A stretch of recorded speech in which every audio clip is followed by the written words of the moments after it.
जय हिंद। आप देख रहे हैं SIP विथ वंशियार। आज का वीडियो बहुत ही इंटरेस्टिंग है। ये वीडियो सब लोगों को देखना चाहिए, क्योंकि देखिए ये समय जो गुजर जाएगा वो समय फिर वापस आएगा नहीं। ये आप भी जानते हैं, हम भी जानते हैं।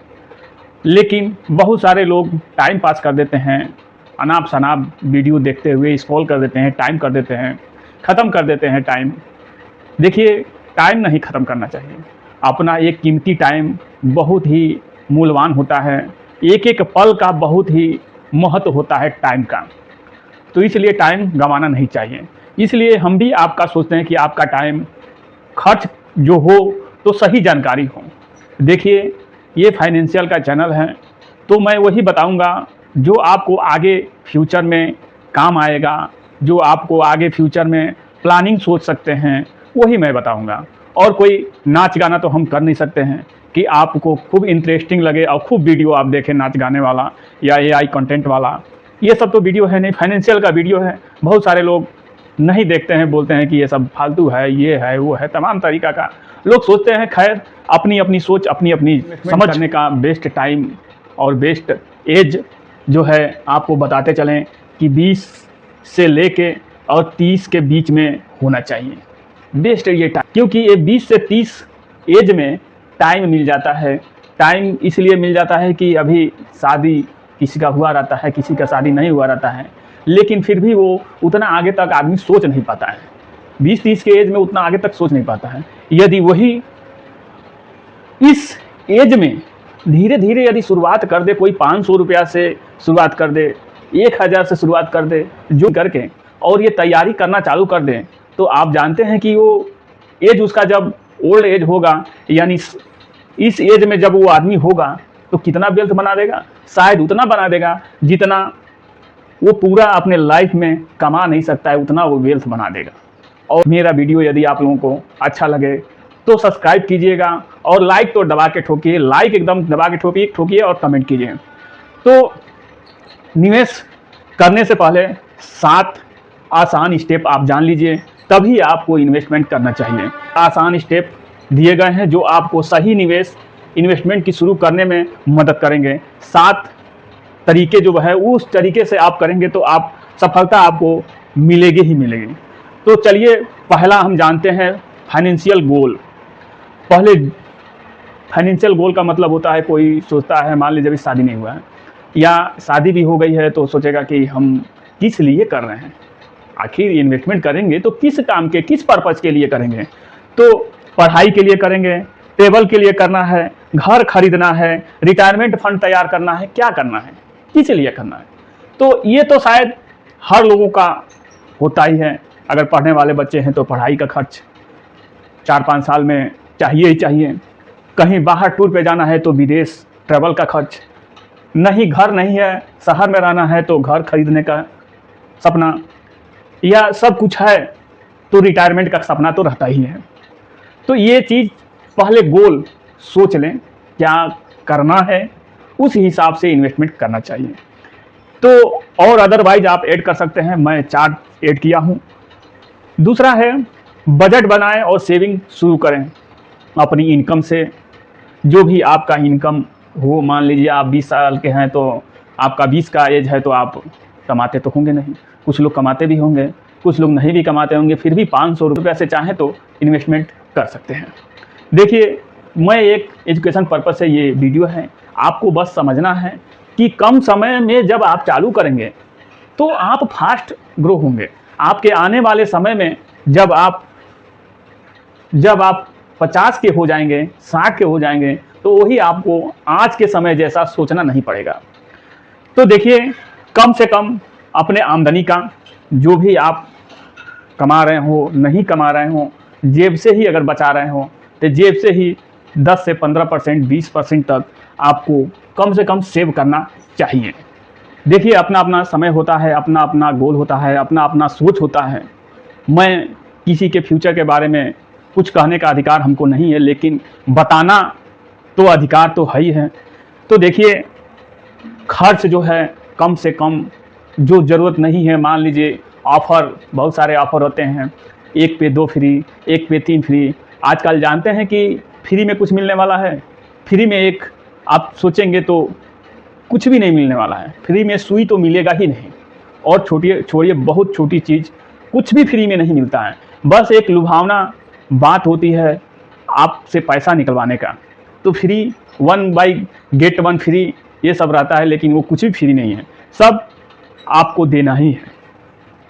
तो देखिए, खर्च और सेविंग, खर्च करें लेकिन सेविंग का आदत डालें, तभी आप सफलतापूर्वक जो है कि फाइनेंशियल फ्री हो सकते हैं। शुरुआती दौर में धीरे धीरे जब आप ना डालना चालू करेंगे आदत, तो आपको स्वयं आदत पड़ जाएगी। हम लोग भी ऐसे ही पहले सेविंग का आदत डालते हैं, फिर खर्च का आदत डालते हैं। एसआईपी से शुरू करें, सिस्टमेटिक इन्वेस्टमेंट प्लान से शुरू करें। ये 500 रुपया, किसी फंड में 100 रुपया से भी एसआईपी हो जाता है। हर महीने 500-100 रुपया से भी शुरू हो जाता है। और म्यूचुअल फंड में एसआईपी से आपको कंपाउंडिंग का फ़ायदा भी मिलता है। अब कंपाउंडिंग का फ़ायदा क्या मिलता है आपको हम बता ही दे रहे हैं कि क्या। चलिए मानते हैं कि शुरुआती दौर में यदि आप समझ गए, तो यदि 1000 रुपया महीना किसी भी फंड में अपने ही बैंक में एसआईपी यदि कर देते हैं, तो आप 1000 रुपये महीना से, आप सोचिए अगर आपका 20 का एज है तो 30-35 साल यानी 55 साल के एज तक तो आप इन्वेस्टमेंट 1000 रुपया कमाएंगे तो और बढ़ाते रहिएगा। लेकिन अभी से फ़िलहाल में अगर 1000 रुपये हम मानते हैं कि इस एज से आप चालू कर देते हैं, तो 35 साल आप कर सकते हैं आराम से। 1000 रुपये महीना आगे कमाते रहिएगा तो करते रहिएगा। तो अगर कर देते हैं और एक्सपेक्टेड रिटर्न हम 15% का मानते हैं, 15% का, तो आपका पैसा ये जाएगा 420, इतना ही जाएगा, 4,20,000। लेकिन यही पैसा 4,20,000 कितना बना देगा आपको? 1,48,00,000। ये पैसा 60,645 रुपये है। यही पैसा आपको इस परसेंटेज से, और उदाहरण के तौर पे है, इसको अन्यथा मत लीजिएगा। ये मार्केट में ये सब पैसा जाता है, गारंटीड नहीं होता है। तो इन्वेस्टेड का मतलब यही होता है, कहीं कोई धंधा पानी, बिजनेस में, दुकानदौरी, जो भी कहीं भी लगाता हो, तो ऐसा नहीं है कि लगाते ही वो चलना चालू कर देगा, ऐसा तो हो नहीं सकता है। भाई कुछ दिन मेहनत करेगा, दुकान खोलेगा, कोई कपड़ा वाला बिजनेस खोल दिया, किराने का दुकान खोल दिया, कुछ भी खोल दिया, तो उसमें भी टाइम लगता है। तो इसमें भी आप समझिए कि इसमें भी टाइम लगेगा। कोई बच्चा ही है, उसको पढ़ने के लिए 10-12 साल, 15 साल टाइम लगता है कि नहीं लगता है? तो इसमें आप कैसे मानते हैं कि जल्दी हो जाएगा? तो ये भी एक तरह से वही सिस्टम है। तो आप चाहें तो आराम से 1000 रुपये महीने से आप कर सकते हैं। निवेश के लिए सही प्लेटफॉर्म चुनें। ग्रो, जीरोधा, कुबेरा, पेटीएम मनी, ये मेरा कोई रिक्वायरमेंट नहीं है। जैसा प्लेटफॉर्म से आप केवाईसी करके और म्यूचुअल फंड शेयर आप ले सकते हैं, लेकिन शेयर का तो हम नहीं कहेंगे। इन्वेस्टमेंट एसआईपी के लिए आपको कह भी सकते हैं कि एसआईपी आप कर सकते हैं अपने फंड एडवाइज़र से सलाह लेके, लेकिन शेयर के बारे में नहीं हम कहेंगे। इन्वेस्टमेंट की बेसिक समझें, जैसे share market, mutual fund, FD, RD, PPF जैसे टूल की जानकारी लें। यूट्यूब माध्यम से, ब्लॉग के माध्यम से, या फाइनेंशियल बुक ले लें। जैसे आप रिच डैड पुअर डैड, ये आप बुक देख सकते हैं। साइकोलॉजी ऑफ मनी, ये भी आप पढ़ सकते हैं। पढ़ेंगे तो आपको खुद ब खुद ऑटोमेटिक वो प्रोत्साहन मिलेगी, आपको समझ में आएगा। छठवां है रिस्क और रिटर्न को समझें। शुरुआत में लो रिस्क फंड चुने, जैसे ELSS टैक्स सेवर फंड, जिससे आपका टैक्स बचेगा। इंडेक्स फंड, निफ्टी 50, सेंसेक्स पे आधारित फंड को चुनें। बैलेंस एडवांटेज फंड को चुनें। इस तरीक़ा से आप कर सकते हैं। सातवां है लंबी अवधि के लिए सोच रखें। लॉन्ग टर्म इन्वेस्टमेंट के लिए आपको विजन रखना चाहिए। लॉन्ग टर्म कम से कम 1000 कीजिए, 30 से 35 साल कीजिए लॉन्ग टर्म के लिए, तो आपका 1 CR कोई नहीं रोक सकता कि 1 CR न हो। निवेश का असली फायदा तब मिलेगा जब आप उसे 5 से 10 साल तक कंटिन्यू रखें। बीच में पैसा न निकालें जब तक बहुत ज़रूरी ना हो। जब तक बहुत ज़रूरी ना हो तब तक इसमें से पैसा नहीं निकालना चाहिए।